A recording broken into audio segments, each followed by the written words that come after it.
Yes. Today we read fifth chapter of MV, which is respect God's creation. Respect God's creations. Creation means कि हमें जो भी God ने create किया है, God is the creator of this world. God ने जो भी क्रिएट किया है हमें उसका रेस्पेक्ट करना चाहिए. ठीक है. Let's we start the chapter. Mary and Ria were good friends. Both loved birds very much. यहाँ पर बात हो रही है, आपको पिक में भी दिखाई दे रही है, 2 गर्ल्स हैं यहाँ पर. मैरी एंड रिया वो बहुत अच्छी फ्रेंड थी और उनको दोनों को ही वो दोनों ही बर्ड से बहुत ज्यादा प्यार करती थी. ठीक है. Mary love to see the birds fly free in the sky. Mary को बहुत पसंद था जब बर्ड्स फ्लाई करते हैं, फ्लाई करते हुए बर्ड्स को फ्री जब वो स्काई में फ्लाई करते हैं तो उनको देखना मैरी को बहुत पसंद था. Riya had a cage and she loved to keep the birds in the cage so that she could touch them. अब जो रिया थी उसको बर्ड से वो she was loved very much to birds, but वो उसके पास एक केज था. वो क्या करती थी, उनको एक अपने केज में रखती थी और उसको ये पसंद था कि वो उनको टच कर सके, उनको पास से देख सके, उनको टच कर सके. तो बोथ मैरी एंड रिया जो दोनों ही प्यार करती थी, लव करती थी किससे, बर्ड से. उनको बर्ड्स बहुत पसंद थे. बट जो रिया थी, मैरी थी, उसको बर्ड्स कैसे अच्छे लगते थे कि वो बर्ड्स फ्लाई करें स्काई के अंदर, तब वो उसको पसंद आते थे. लेकिन जो रिया थी उसको केज में रखना पसंद था. ठीक है ना.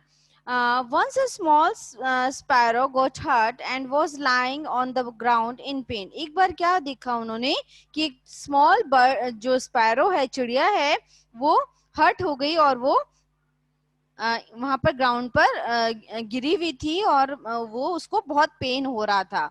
रिया and Mary help the sparrow by dressing the wound and giving some water. अब रिया और मैरी ने उसको जो हर्ट हुआ था, उसको जो वुंड्स हो गए थे, उसको जो घाव हो गया था, उसको उन्होंने ड्रेसिंग किया. उसको यानी ड्रेसिंग करना मीन्स कि उसको उसको मेडिसिन लगाकर, उसको दवाई देकर, उसको उस पे पट्टी किया और उसको थोड़ा सा उसको वाटर दिया.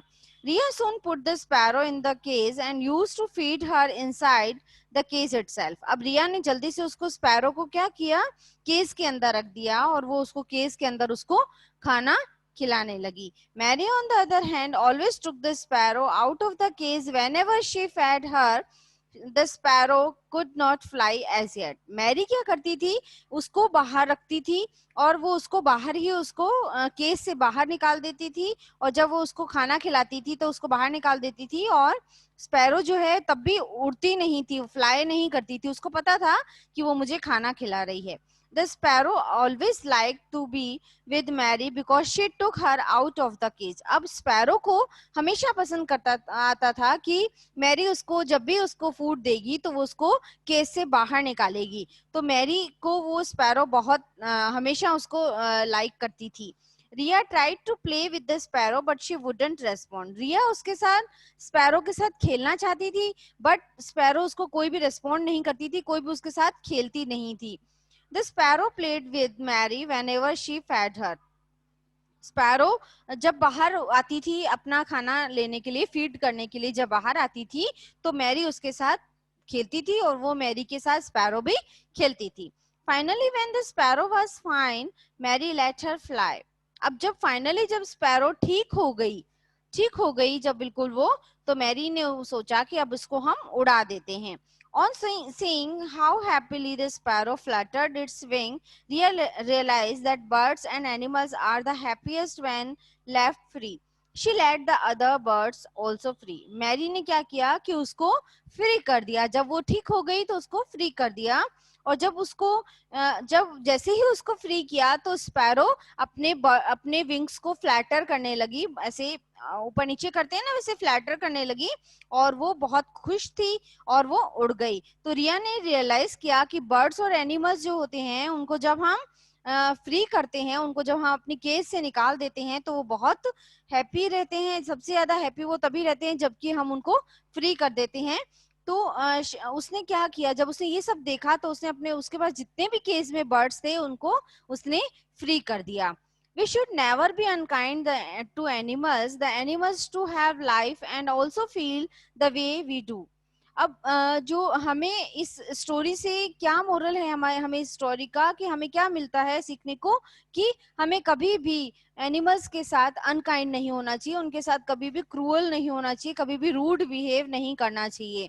एनिमल्स भी जो हैं वो अपनी लाइफ को फील करते हैं और वो जैसा हम सोचते हैं वैसा ही उनको भी फीलिंग्स होती हैं। We should be considerate towards them and never harm them. हमें हमेशा उनसे कंसर्न करना चाहिए कि जो भी उनको चाहिए वो हमें देनी चाहिए और उन्हें हार्म नहीं करना चाहिए।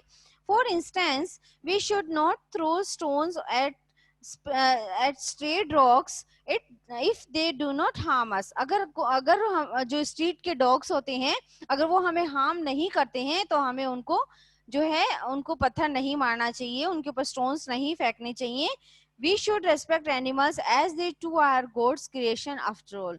हमें एनिमल्स की रेस्पेक्ट करनी चाहिए, एनिमल्स को लव करना चाहिए, बिकॉज क्योंकि वो भी गॉड के ही क्रिएशन है। जैसे गॉड ने हमें बनाया है वैसे ही गॉड ने सब एनिमल्स को बनाया है। तो हमें गॉड की जितनी भी क्रिएशंस हैं, जो भी बर्ड्स हैं, एनिमल्स हैं, उन सबको हमें लव करना चाहिए, उनका रेस्पेक्ट करना चाहिए, उनको हार्म नहीं करना चाहिए और उनके साथ हमें उनके साथ वो ही करना चाहिए जिससे उनको खुशी मिलती है। उनको फ्री रखना चाहिए, उनको हमें केज में नहीं रखना चाहिए, क्योंकि केज किसी को भी पसंद नहीं आता है। अगर हमें कोई केज में रखेगा तो हमें भी पसंद नहीं आएगा। ऐसे ही बर्ड्स को भी केज पसंद नहीं आता है। तो हमें उनको क्या करना चाहिए, फ्री रखना चाहिए। फ्री रखने से वो खुश होते हैं, हैप्पी रहते हैं और अपनी लाइफ को एंजॉय करते हैं, because we all are creation of God's.